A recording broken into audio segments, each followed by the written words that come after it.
अमल दें, वो उसके रद्द अमल के अंदर अपना किसी किस्म का कोई प्रैक्टिकल वर्बल या ऑरल रिस्पांस दे।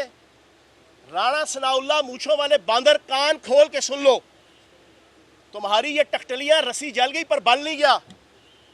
तुम सिर्फ और सिर्फ बाराकऊ से लेके गोल्डा मोड़ और गोल्डा मोड़ से लेके रवात उधर के सिर्फ वजीर दाखिला रह गए हो। और उस दिन से डरो कि जिस दिन यहां पर वजीर दाखिला फयाजुल हसन चौहान हो पंजाब के अंदर, फिर मैं तुम्हें बताऊंगा कि हरा समुंदर गोभी चुंदर बोल मेरी मछली कितना पानी। ये इस किस्म की धमकियां देकर ना तुम हमें डरा सकते हो, ना हमारे पार्लियामेंटेरियन को डरा सकते हो। 4 महीने तुमने पर्चे कटवाए, तुमने रेंजर्स को इस्तेमाल करके प्लास्टिक की गोलियां चलवाई, तुमने कारकुनान शहीद करवाए, तुमने सैकड़ों लोगों को जख्मी और पैरालाइज किया, तुमने हज़ारों लोगों को गिरफ्तार किया, तुमने पीटीआई के बुजुर्ग खवातीन और बुजुर्ग मर्द पार्लियामेंटेरियन की इज्जत, तौकीर और वकार की धज्जियां उड़ाई, तुमने चादर और चार दीवारी का जनाजे निकाले, तुमने हर किस्म की गुंडागर्दी की, हमने बर्दाश्त की।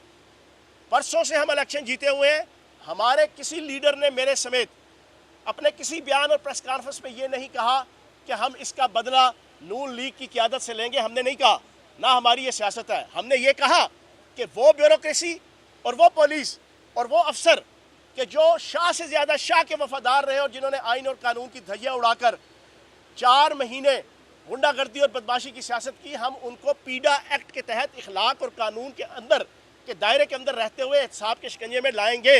लेकिन हमने ये नहीं कहा अपने किसी बयान में कि अब हम नून लीग से इन 4 महीनों का बदला लेंगे, क्योंकि हमारी ये सियासत नहीं है। हमने 3.5 साल के अंदर रावलपिंडी में नून लीग के और पीपल्स पार्टी के डिस्ट्रिक्ट के अहदेदार मेरे डेरे अस्ताना आलिया चौहान शरीफ से आके अपना जनाब काम करवाते रहे हैं और उनके काम होते थे। हमने तो बर्दाश्त की सियासत की है, हमने रवादारी की सियासत की है और अब भी कर रहे हैं। लेकिन जो तुम बयान दे रहे हो, तुम्हारे बयान के जवाब में सिर्फ मैं ये बात कर रहा हूँ, ये मैं ऑफेंसिव नहीं, ये मैं डिफेंसिव बयान दे रहा हूँ कि राणा सनाउल्लाह उस दिन से डरो जब फैसलाबाद की आवाम अपने घरों से निकलेगी और तुम्हें अपने घर से उठाएगी। उस दिन से डरो, छोड़ दो, रवादारी की सियासत करो, एहतराम की सियासत करो। और वो जो मिस्टर 100% आसिफ जरदारी जो इस वक्त यहाँ पर बैठा हुआ है लाहौर में, मेरी उससे भी गुजारिश है कि जब बुरा वक्त आता है तो तुम स्ट्रेचर के ऊपर लेट जाते हो, व्हील चेयर पे आ जाते हो, और जब तुम बैरूनी ताकतों के इशारों पे और अमेरिका के इशारों पे और उसकी चरणों पे और गोद में बैठ के इक़्तिदार में आ जाते हो, तो तुम अपने आप को मर्द आहन कहलवाते हो मीडिया के ज़रिए से। और तुम्हारे जो चेले चांटे हैं वो सारा दिन आकर कहते हैं जी एक जरदारी सब पर भारी। हालांकि सारी दुनिया को पता है एक जरदारी पूरी पीपल्स पार्टी पे भारी। पीपल्स पार्टी का नाम लेवा कोई नहीं है सिंध की 2-3 डिवीजनों के अलावा। मैं आसिफ जरदारी को भी वार्न करूंगा, तुम यहाँ पर जितने मर्जी पापड़ बेल लो, जितने मर्जी पराठे बना लो, जितने मर्जी तुम दंड बैठ के कर लो, तुम जनाब केटू की पहाड़ी पे चढ़ जाओ, तुम किसी खंबे पे चढ़ जाओ, तुम किसी बुर्ज खलीफा पे चढ़ जाओ, तुम किसी डंडे पे चढ़ जाओ, तुम पंजाब असम्बली के अंदर इंशाअल्लाह अपनी हुकूमत नहीं बना सकते। और अगर तुम कानून की और इखलाक की और आइन की धज्जियां उड़ा के करोगे तो फिर उसका मुकाबला श्रीलंका की सियासत की तरह फिर आपके सामने आएगा।